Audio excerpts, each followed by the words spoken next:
wife and I and our family, just kind of tells a little bit about our family. We moved here to Owasso just over 3 years ago, this past October. We came from a place you may be familiar with. It's quite a large place. Sometimes people refer to it as a different country, if you will. We came from Texas. And we moved here completely off faith. We didn't know anybody. We didn't have any friends. At the time, I was a professional speaker, trainer, coach, as Andrew alluded to, for Rachel's Challenge. Unfortunately, Rachel lost her life in a Columbine shooting on April 20th, 1999. And I traveled around the world from pre-K to corporate America talking about kindness, compassion, and character development. This family took a tragedy that impacted their lives directly and turned it into a triumph. And I had the opportunity to lead that message on their behalf.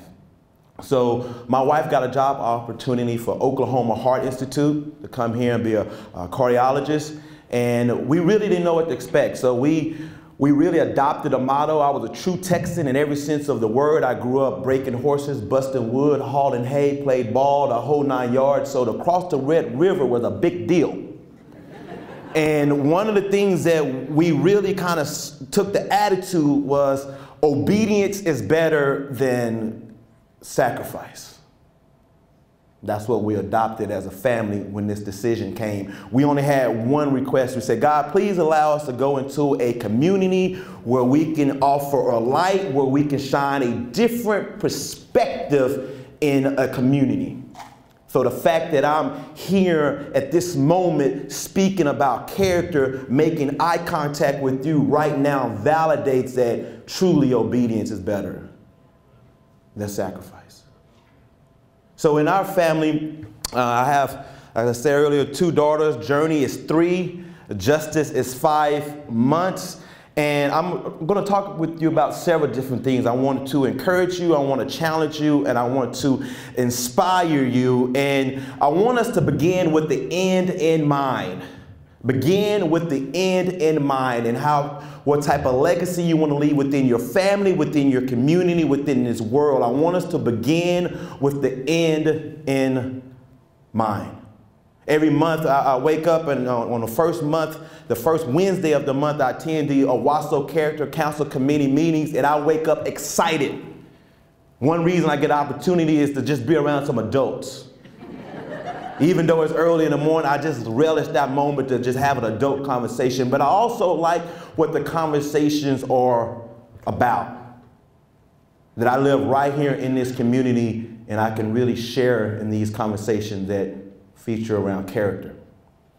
So as we begin with the end in mind, we have a motto in our family, and it's not a very easy motto to follow. It's sometimes very uncomfortable. It's a challenge to us. It's not the most exciting thing to be a part of, but when it comes, particularly because my daughter Journey is the oldest, she's 3, it starts with her, but as Justice comes on board, we'll start initiating it with her as well.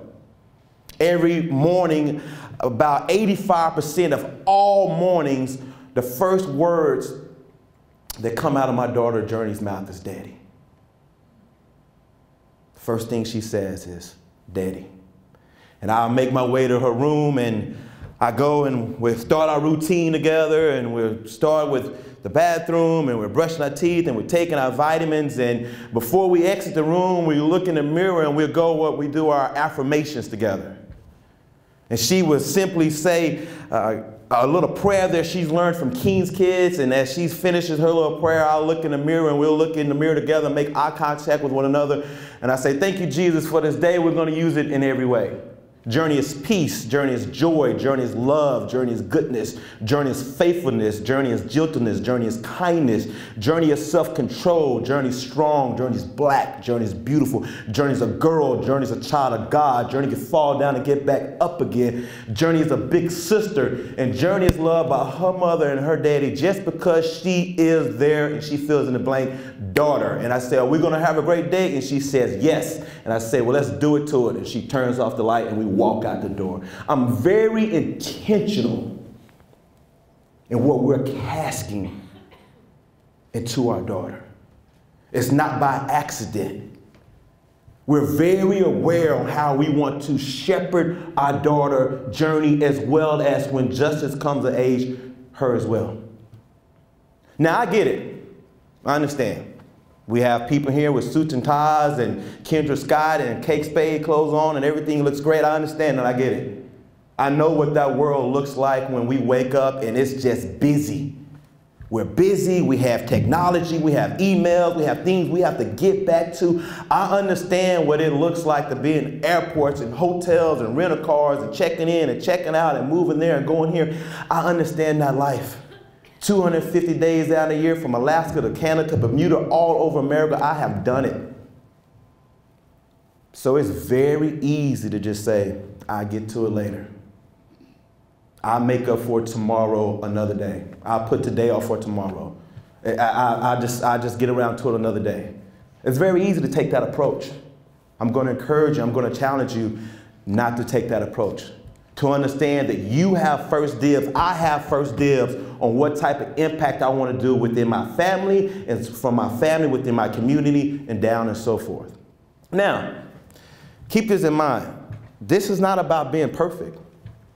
My daughter's journey is not perfect, okay? She's a 3-year-old, right? She does what 3-year-olds do in every sense of the word. She's 3. So she's going to challenge me, she's going to stretch me, and she's going to push me, okay? I know what it looks like in her world. So just the other day, I was at home and I was having one of those days. I mean, I played college football. I've done things that have been a lot more stress in my mind than will be involved with having to undertake this challenge here, but this is the most undertaking I've ever taken in my life. And we were one of those days when we were both home together and I had Justice and she's kind of just sitting around drooling, doing her thing, and I know a bottle is going to be in the picture soon and a diaper somewhere down the line and some dishes that needs to get done, and I have an arm full of laundry. And I know, fellas, this doesn't seem like the coolest thing to happen in a guy's life, but this is my world right now. And as I'm walking through the living room with all this just taking place, my daughter Journey is in my back pocket and she's asking for some more water, and I had just given her water. So I'm like, wow, you want some more that quick? So I said, well, Journey, give me a second. Daddy has your clothes. And she goes, Daddy, I know, but I would like some more water. So I had a choice to make in that very moment. I could either play the parent card, which is a power play, and just kind of put that weight on the table, or I could really think about the type of character I want to try to instill in her. And this doesn't happen all the time. But the challenges that we're talking about today is being intentional. Having intentionality when it comes to in character and what we want to cast into our children, to our community, and to one another. So I simply said, I said, Journey, tell me what's going on right now. She says, Daddy, you have my clothes and you go into the room. I go, what's going to happen after that? She said, you're going to place my clothes down. So in the process of dealing with your clothes to where Daddy can't give you water right now, what can you give Daddy in return? She said, I can give you patience. I said, I appreciate that, Journey, thank you.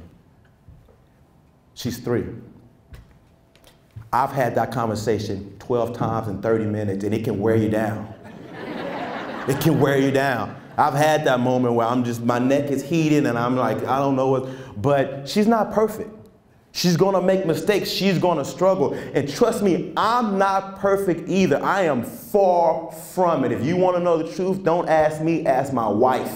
And she would tell you, I am a man that has been working in the process of building character. My daughters are a result of the path and the journey on in the man I'm becoming in character, but I am not perfect.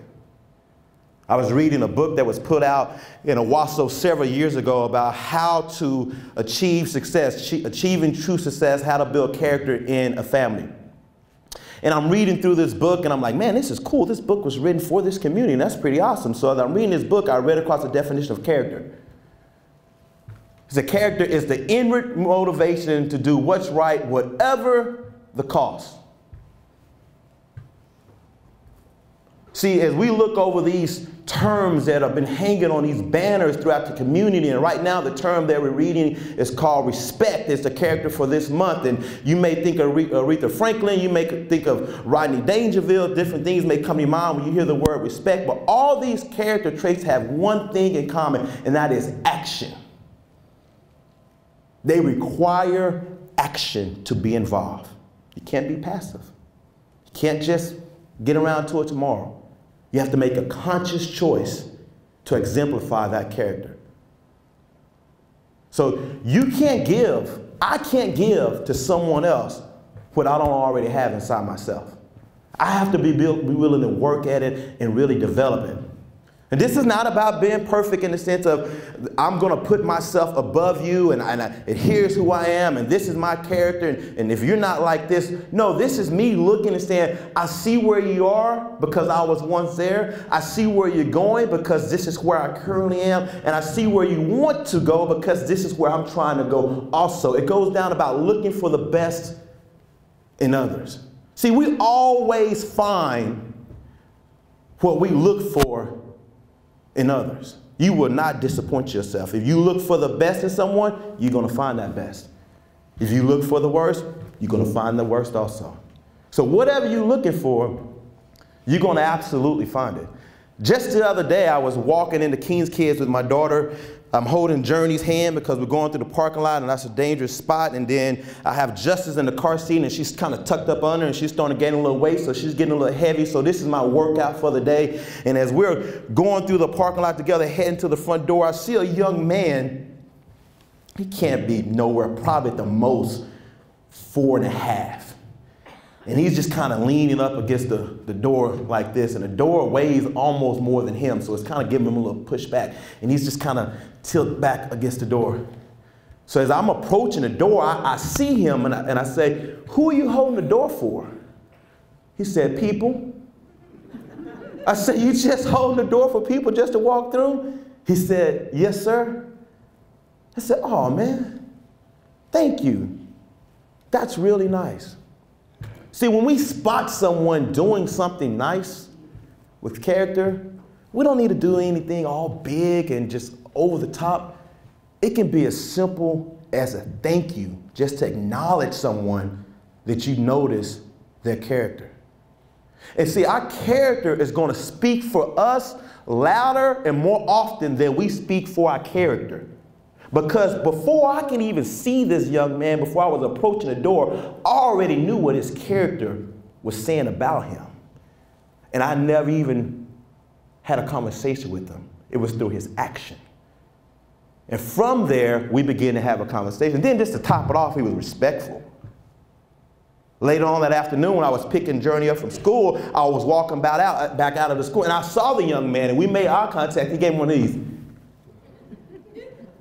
Because we had shared a moment earlier. See, it all comes down to perspective. Perspective. I read a book many years ago called Don't Sweat the Small Stuff. It's one of those books you kind of read when you kind of hanging out in a bathroom and you're just kind of there, you're just flipping through the pages. It's a good little book I read. It's a small little table, coffee table type book. Don't Sweat the Small Stuff. And I'm reading one of the things and it was talking about perspective. It said, perspective is kind of like this. Monday morning, you wake up, you go to work, you walk out the front door, the kids are geniuses, your partner is amazing, and your vehicle drives outstanding. You come home Monday afternoon, your partner is a nag, your kids are stupid, and you drive a lemon. What changed? Your perspective. They didn't change. They were who they were from when you walked out the door Monday morning. Your job didn't change. The community didn't change. What changed was simply our perspective. So it's very important that we remember to look for the best in others, because as we look for it, that's what we're going to get back in return. Now, people are going to make mistakes. They're going to fall short. They're going to get things wrong. They're going to wrong you. They're going to wrong me. That happens. But it's a funny thing about when that happens. See, when I fall short, and you can ask my wife this, when I fall short, I want mercy and I want grace. Like, oh, baby, I'm so sorry. Please forgive me. I'll make it up to you next time. You know I didn't mean that. Can I get a break? But most of the time when someone has wronged us or inconvenienced us or fallen short to our expectation, I want justice and vengeance. I don't want to show the character that I would like to have exemplified towards me. I want to take it out on someone. So when we see someone that have fallen short, did not reach the mark that Chad was talking about earlier, but we know that they have it in them to reach the mark, that's a great opportunity to simply say something like, you know what, I know you're better than that. I know what it looks like when you're made that mistake. I've done that before. To really bring that character to surface that we're looking for, or how we would like to be responding when we've fallen short when it comes to that character. See, because the crazy thing about character is this. You can spend a lifetime trying to build your character, and you can ruin it in a moment. In a moment. And when it comes down to it, simply doing our very best.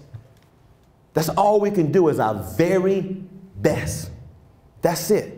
And when you're really on that path of character and being intentional about our character, having awareness about our character, not really being asleep, but really leaning forward to what type of character you want to leave behind, it's a lot of times where you might not even see that a true difference is being made.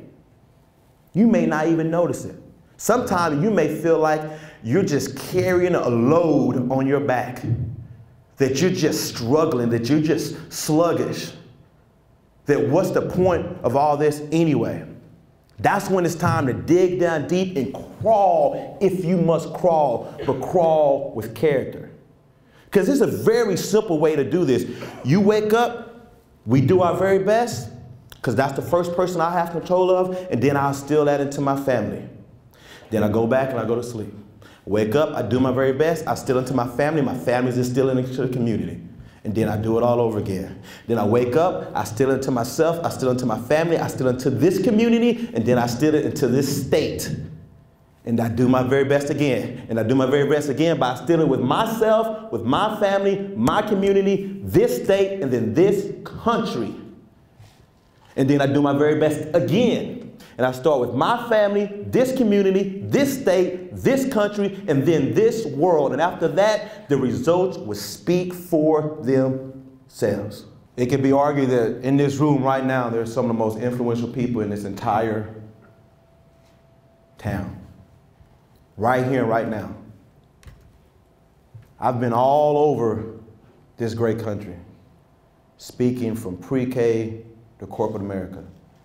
Never once did I believe that I would be in a community that truly exemplified these things, not just from a classroom setting of little small kids, but from businessmen and women, elected officials, teachers, faith-based community, all coming together to be a part of the same impact with a level of awareness and consciousness to truly choose to be intentional when it comes to character.